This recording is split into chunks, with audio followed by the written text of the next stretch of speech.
Hello everyone, hi, this is Mohit Kumar. So today we are going to start integrated rate equation for first order reaction. Okay, आज की class में हम first order reaction के बारे में integrated rate बात करेंगे। तो सबसे पहले फर्स्ट ऑर्डर के लिए आपका जो भी रेट होता है वो सबसे पहले आपको पता होना चाहिए। तो रेट लो एक्सप्रेशन हमारा होगा that is rate is equal to k concentration of raise to the power 1। Okay, ये है हमारा रेट लो एक्सप्रेशन। जब कभी भी हम रेट लो एक्सप्रेशन को अच्छे से स्टडी करेंगे, ठीक है, तभी हम अपने फर्स्ट ऑर्डर को समझ सकते हैं।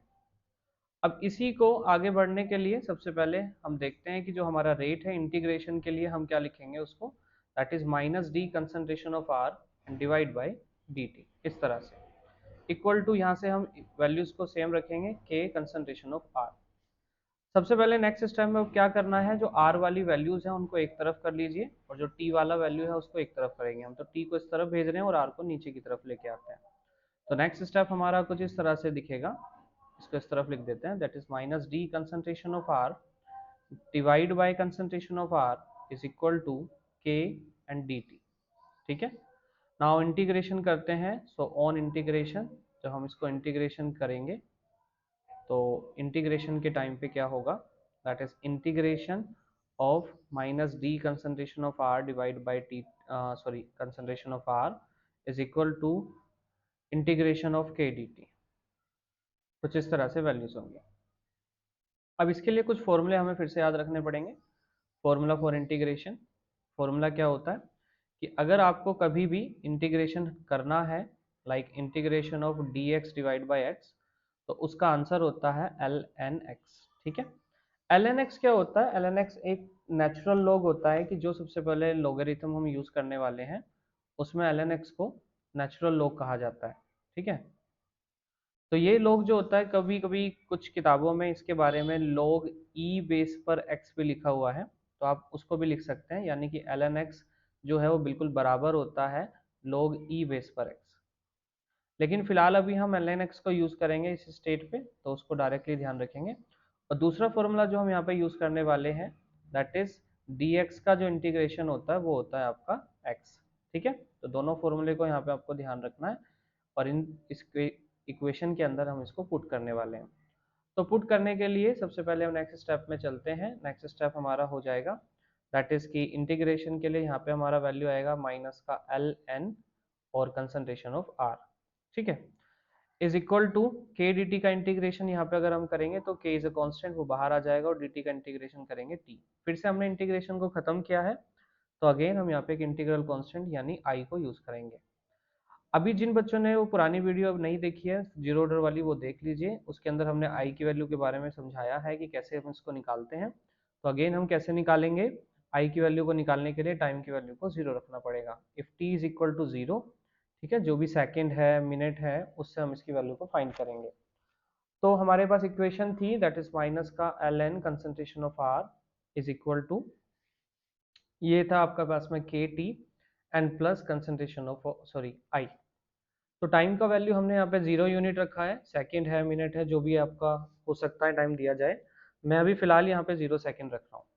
तो आई की वैल्यू यहाँ पे रखने के बाद में, सॉरी टाइम की वैल्यू 0 रखने के बाद में हमारे पास l n r is equal to k multiply by 0 and plus में आई आ जाएगा।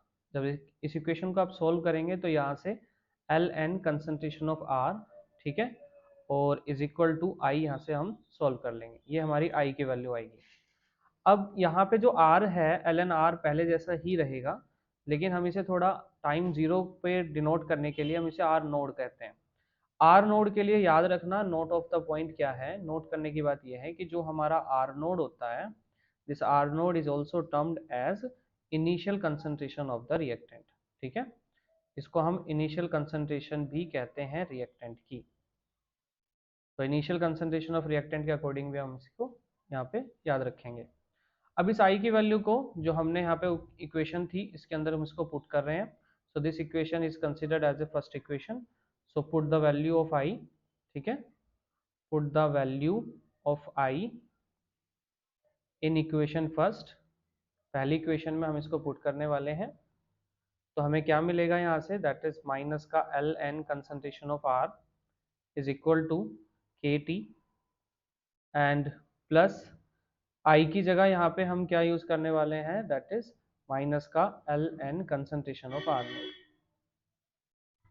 इस पूरी की पूरी वैल्यू से अगर हम ग्राफ को बनाना चाहते हैं, सो दिस इक्वेशन हम कंसिडर कर रहे हैं, is consider as a second equation.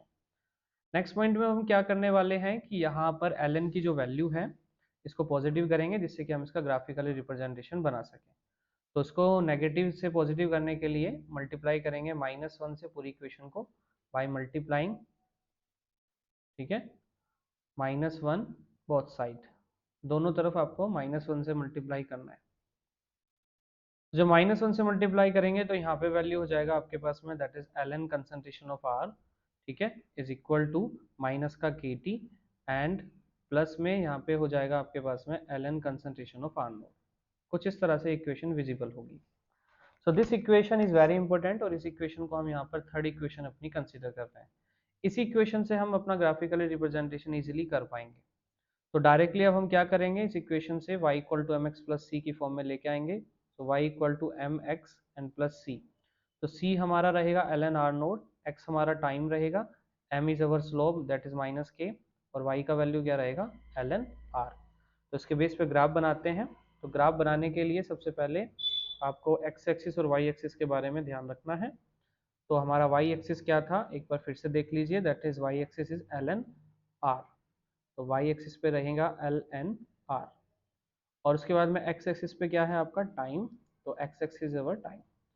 Slope बनाना है तो स्लोप हमारा -k है, इसके लिए आपका स्लोप इस तरह से डाउनवर्ड आएगा। इसको सीधी लाइन बनाना है स्केल से, ठीक है, हो सकता है कि मेरे से थोड़ा सा तिरछा हो रहा हो, आप इसे सीधा लाइन बनाना। यहाँ पे पहले इसका स्लोप मेंशन करेंगे, तो slope is m equal to minus का k, एंड ये जो पॉइंट है इसको इंटीग्रल कांस्टेंट वाला, जैसे हमने पहले भी स्टडी किया हुआ है लास्ट वीडियो में, उसको भी आप देख लीजिएगा एक बार। तो यहाँ पे हमारा क्या वैल्यू आएगा, दैट इज c, तो c का वैल्यू हमारा कितना, ln r नोड। सो ये हो गया ln r नोड, ठीक है, यहाँ पे वैल्यू ये रख। तो इस तरह से हमारा ग्राफ भी यहाँ पे कंप्लीट हुआ। अब इसी इक्वेशन से हम जो है अपना k और t के बीच में रिलेशन भी फाइंड करेंगे। तो अगेन हम इस इक्वेशन को उठा के लाते हैं, इक्वेशन थर्ड को। सो यहाँ पे हम लिख रहे हैं that is by equation third, तीसरी इक्वेशन को यूज करेंगे, और तीसरी इक्वेशन हमारे पास थी दैट इज ln r, ठीक है, इज इक्वल टू माइनस का kt, एंड ये हो गया आपके पास में प्लस में ln r नोड। इस तरह से इसको हम जो r वाली वैल्यूज हैं सबको एक तरफ कर रहे हैं, और जो बाकी नॉर्मल वैल्यूज हैं उनको एक तरफ कर रहे हैं। तो मैं इसके लिए क्या कर रहा हूँ, kt को इस तरफ लेके आ रहा हूँ और ln r को इस तरफ भेज रहा हूँ। तो यहाँ से मेरे लिए नेक्स्ट स्टेप विजिबल होगा, दैट इज kt पॉजिटिव हो जाएगा मेरा, इक्वल टू यहाँ पे kt के बाद में ln r नोड मेरा एज इट इज रहेगा, एंड माइनस में हो जाएगा ये वाला ln, that is ln concentration of r। यहाँ तक आई थिंक सबको क्लियर हो गया होगा। अब हम क्या करेंगे, ln वाले केस में kt इज इक्वल टू यहाँ पे लिखा हुआ है ln r नोड और माइनस ln r। कभी भी जब ऐसी स्टेट होती है तो नोट करना है एक फॉर्मूला जो कि log की फॉर्म में यूज किया जाता है, कि ln a माइनस ln अगर कभी b लिखा होता है तो हम उसको लिखते हैं ln a अपॉन b, ठीक है, ये फॉर्मूला है, इसको सभी को ध्यान रखना है। तो यूज करते हैं फॉर्मूला, यूज करके फॉर्मूले को वैल्यू को हम यहाँ पे लिखेंगे, that is concentration of R naught divide by R. इस तरह से हमारी एक इक्वेशन डेवलप हो जाएगी। अब मैंने आपको पहले भी बताया था कि इस ln को मैं ऐसे भी लिख सकता हूँ, that is kt is equal to log e base पर, ठीक है, that is concentration of R naught and divide by concentration of R. इसके बारे में मैंने अभी आपको समझाया था इस वाले पेज पे कि ln x is equal to log e x होता है, ठीक है, उसी बात को हम वैसे भी लिख सकते हैं। अब हमारे पास x नहीं है तो उसके लिए r है, इसलिए हम इसको इक्वेशन को ऐसे भी लिख सकते हैं। बट एक दिक्कत है, दिक्कत क्या है भाई, कि दिक्कत ये हो जाती है कि जो हमारा पेपर है 12th क्लास के स्टैंडर्ड में, वो log e बेस पर यूज नहीं किया जाता, वो tan बेस पर x यूज किया जाता है। तो अगर आपको tan बेस में कन्वर्ट करना है ई बेस को, तो उसको कैसे कन्वर्ट करेंगे उसको ध्यान रखिए, ठीक है, दैट इज रिमार्क। इस रिमार्क को हम नेक्स्ट पेज पे कवर करेंगे। तो कभी भी अगर आपके पास में log ई बेस पर x है, तो आप उसे log tan बेस पर x में कन्वर्ट करना चाहते हैं, तो आप उसमें 2.303 को मल्टीप्लाई करेंगे और log 10 बेस पर x को इस तरह से लिख सकते हैं। इस log 10 बेस पर x वाली वैल्यू को आप 2.303 इस तरह से भी लिख सकते हैं कि सिंपल log x। ठीक है, तो इस वाली वैल्यू को हम पुट करने वाले हैं हमारी ये वाली जो इक्वेशन अभी फोर्थ इक्वेशन डेवलप हुई है, तो भाई चौथी इक्वेशन को हम यहाँ से उठाएंगे फोर्थ इक्वेशन और इसको उठा के यूज करते हैं। तो इक्वेशन 4 लेके आते हैं। इक्वेशन 4 हमारे पास थी K T is equal to L N concentration of R naught divide by concentration of R, इस तरह से। ठीक है, तो यहाँ हमने क्या किया, के टी एज इट इज रखा और एल एन को चेंज करने के लिए हमने यहाँ पे 2.303 से सिंपल मल्टीप्लाई किया और यहाँ हमने लिख दिया log concentration of R naught divide by concentration of R. इसमें ये हमारी equation very very important develop हुई है। This is very very important reaction, paper में न्यूमेरिकल्स इसी बेस पर आते हैं। ठीक है, तो सभी बच्चे इसको ध्यान देंगे। इस इक्वेशन में अगर आपको कभी k और t की वैल्यूज को डायरेक्टली फाइंड करना है तो आप k को निकालना चाहते हैं तो t को नीचे भेज सकते हैं, यानी कि k इज इक्वल टू हो जाएगा आपका फिर 2.303 डिवाइड बाई t और log, ठीक है, concentration of r node divide by concentration of r। इस तरह से आप वैल्यू से इक्वेशन को डेवलप कर सकते हैं।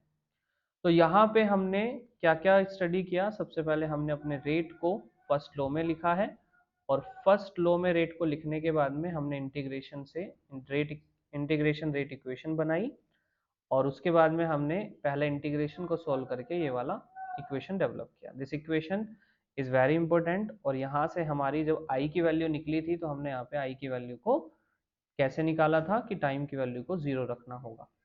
0 रखने के बाद में हमारी एक इक्वेशन यहाँ से डेवलप हुई and this equation was considered as equation first और नई एक इक्वेशन बनी थी जो कि इक्वेशन नंबर हमारी क्या थी, second. This equation is our second equation.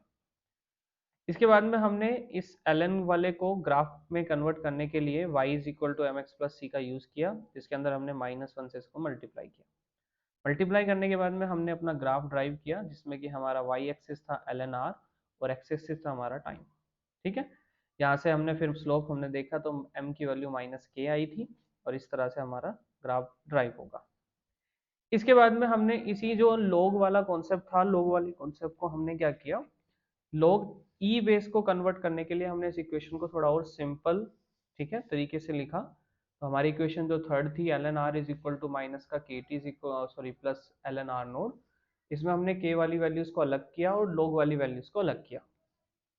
In values को जब हमने अलग कर लिया तो यहाँ से हमने इनको ln वाली फॉर्म से कन्वर्ट करके log की फॉर्म में लेके आने की क्या किया, कोशिश की और इस कोशिश में हम कामयाब भी हुए क्योंकि हमें पता था कि तरीका क्या होता है कि log e बेस पर x इज इक्वल टू होता है 2.303 log 10x। ठीक है, जब हम उसे 10 बेस पे कन्वर्ट करना चाहते हैं तो, और इसके अकॉर्डिंग हमने इस वैल्यू को समझ भी लिया कि कैसे है और ये वैल्यूज को फिर हमने बेटे पुट भी कर लिया। तो पुट करने के बाद में हमारे पास ये एक फॉर्मूला ड्राइव हुआ and this formula is very very important for the numericals. जितने भी न्यूमेरिकल्स हम करेंगे आगे, उन न्यूमेरिकल्स के लिए फॉर्मूला बहुत बहुत ज़्यादा ज़रूरी है। तो आई होप यहाँ तक आपको समझ आ गया होगा। आपके लिए एक छोटा सा होमवर्क ये है कि अगर मुझे इस इक्वेशन के बीच में ग्राफ बनाना होगा तो ग्राफ किस तरह से बनेगा। ठीक है, जिन बच्चों को आंसर पता है वो प्लीज़ मुझे आंसर मेंशन करें इन कमेंट। ठीक है, आंसर इन कमेंट, वो कमेंट में आंसर कर सकते हैं।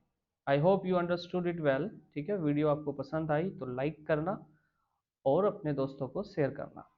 Thank you.